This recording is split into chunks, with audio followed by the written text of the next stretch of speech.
नमस्कार मित्रांनो, स्वागत आहे तुमचं एका नवीन व्हिडिओत। तुम्ही पाहू शकता आताच आले आहे आपल्या इथचे नळ आणि इथं पाणी भराचं काम चालू आहे। इथे आपले गुंड भरून झालेले आहे, तुम्ही पाहू शकता। आता आपल्या भरण्यात पाणी भरणं चालू आहे। आता पाईप बाहेर काढून घेऊ आणि हा तुम्ही पाहू शकता गरिबाचा फ्रीज म्हणजेच माठ। या अशा उन्हाळ्याच्या टायमाले, कडक उन्हाच्या टायमाले थंडगार पाणी भेटलं पाहिजे म्हणून असा माठ प्रत्येकाच्याच घरी असेल। याला गरिबाचा फ्रीज असे म्हणतात, कारण यामधलं पाणी थंडगार राहते, फ्रीज पेक्षाही खतरनाक लागते, म्हणून प्रत्येकाच्या घरी असा माठ असतेच। आता आपण माठात पाणी भरून घेऊ। सुंदर दिवसाची सुंदर सकाळ आपली सुरू होते हे पाणी भरण्यानं। तर चला आता आपला माठ भराचं काम चालू आहे। नळ आले, पाणी भराच लागते।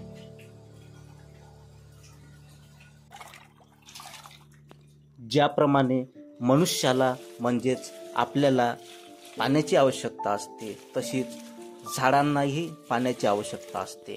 उन्हाळ्याच्या वेळेला तर खूप जास्त पाण्याची आवश्यकता असते, म्हणून आपण प्रत्येक झाडाला आता नळ आल्यानंतर पाणी टाकत असतो। तर ते पाणी टाकायचं कामही चालू आहे। असे सुंदर सुंदर झाडं नाहीतर पाण्याच्या अभावी सुकून जाईल आणि मरून जाईल, म्हणून पाणी टाकले पाहिजे। हे बघा कशी घराची शोभा वाढवणारे झाड आहे, तुम्ही पाहू शकता। झाड जर तुम्हाला आवडले असेल तर कमेंट करून सांगा। मनी प्लांट। आता मी कपडे धुवायला टाकले, इकडं बकेट भरणं चालू आहे आणि ह्या इथं माझे भांडे तसेच खरकटे पडले आहे। गुण गिन भरून झाला, प्याचेच गुंड होई हे 2 गुंड भरणे मस्त भरून झाले आणि असे मग्गे सुद्धा मी भरून ठेवले, वापराच्या कामी पडते म्हणून। आणि धुतलेले भांडे घेऊन मी घरात चाललो। पाणी भरून झालं आणि एवढे भांडे धुतले, भांडे धुवून झाले।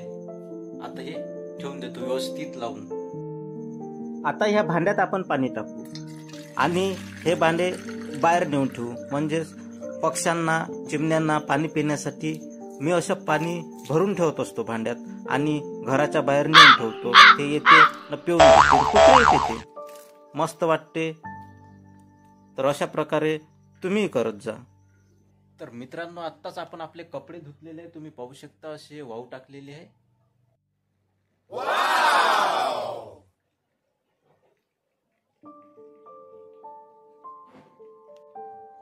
टावेल, 2 रुमाल, 1 2 टी शर्ट, 1 शर्ट आणि 2 आपले हाफ पॅन्ट, असे सर्व कपडे धुवून झाले।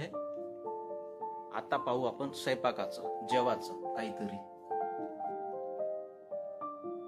तर इथं आपण ही किराणा दुकानातून जरासं सामान आणलं आहे भाजी करायसाठी।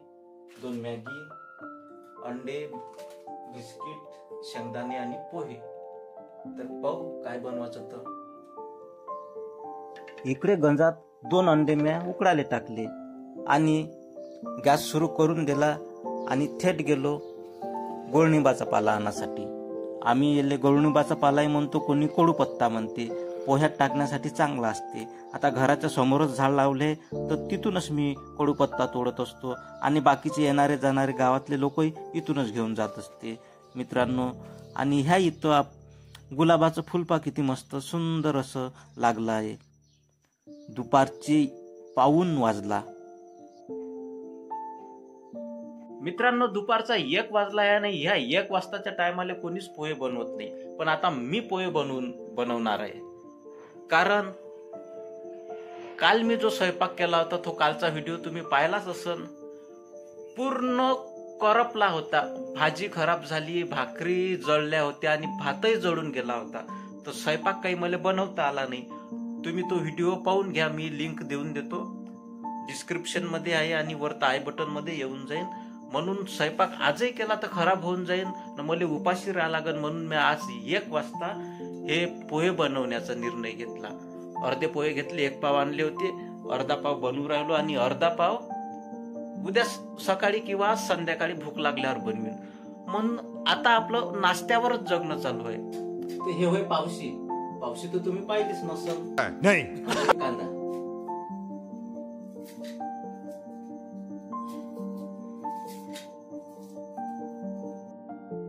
स्वयंपाकात कांद्याचं महत्व आहे. काही बनवतो म्हटलं तर कांदा तर पाहिजेच. कांदा नसला तर त्यालाच जमत नाही. म्हणून मी पोहे बनवासाठी कांदे कापणं सुरू केलं.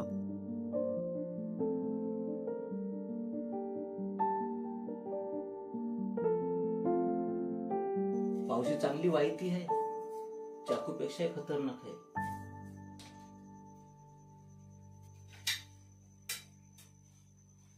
आता आपले झाले कांदे कापून.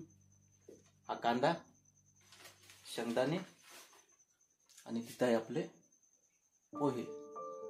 तर आता आपण पेटू गॅस न करू सुरू. आणि इथं आपले अंडे उकळले.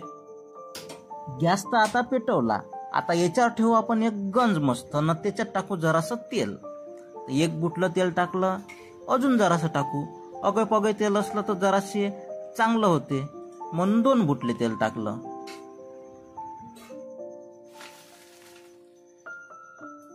तेलात पहिले आपण शेंगदाणे भाजून घेऊ.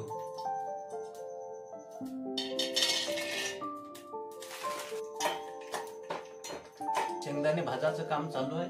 शेंगदाणे भाजून झाल्यानंतर पुढची कृती करायला आपण रेडी. तर मित्रांनो, आता आपले शेंगदाणे मस्तपैकी तळल्या गेले आहे. आता आपण ते तेलातून बाहेर काढून घेऊ. सर्व शेंगदाणे काढून झाले. आता तेलात त्या कांदा टाकू. पूर्ण कांदा टाकून झाला की जरासा तो फिरवायचा. थोडासा लालसर होईपर्यंत कांदा फिरवला. त्याच्यात जिरं टाकलं. थोडंसं फिरून त्याच्यात हळद, तेल, मीठ. हिरव्या मिरच्या नव्हत्या ना माझ्या घरी, म्हणून म्या तिखटच टाकून दिलं, लाल मिरची पावडर. काही फरक पडत नाही, ते बरं वाटते ना. हा कढीपत्ता टाकला म्या जरासा. तर तो आता आपण फिरून घेऊ. फिरवल्यानंतर पोहे टाकणं चालू झालं. आता पोहे टाकले की आणखी ते थोडंसं फिरून घ्यायचं. हा चम्मच लय गरम आहे, हात जळू राहिला, तर म्हणून मी कागद घेतला.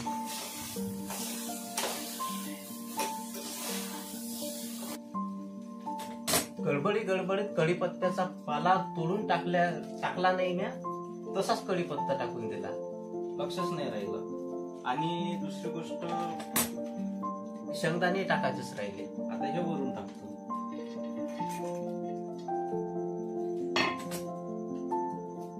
पोहे धुवायचेच राहिले होते, वेळेवर गेलो, रपकन धुवून आणले.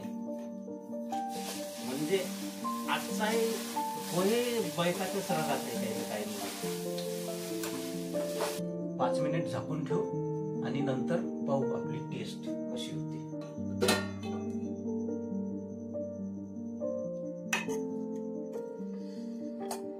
पोहे बनून तयार.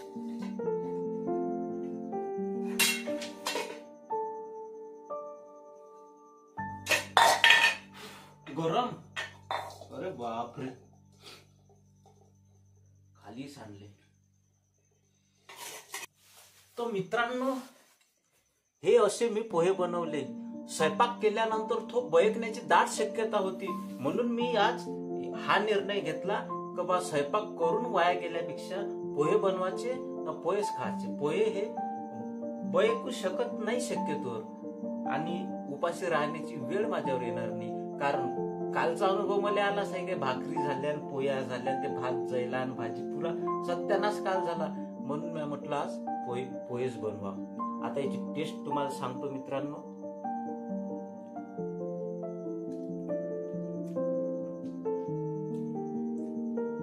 मस्त झाले, आजही मस्त झाले. ठीक आहे, बाय. व्हिडिओ आवडला असेल तर लाईक करा, शेअर करा, सबस्क्राईब करा. आणि तुम्ही कुठून व्हिडिओ पाहू राहिले हे मला जरासं कळू द्या. धन्यवाद.